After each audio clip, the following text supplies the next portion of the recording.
Hello guys, चलिए video देखो। जब समय पे हम अपना ब्रेड पैड नहीं बदलते हैं तो ऐसे ही होता है, ब्रेड दबने की वजह से ब्रेड पैड खिंच जाती है और लास्ट में हमारा ब्रेड डिश भी खराब हो जाता है। देखो, इस भाई ने समय से पहले ब्रेड पैड नहीं बदला था अपना, इसलिए इससे पूरा ब्रेड डिश से खिंच गया था।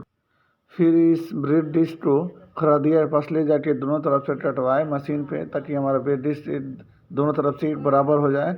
उसके बाद से लेके आए, फिर नया ब्रेड पैड डाले और इसको इंस्टॉल कर दिए।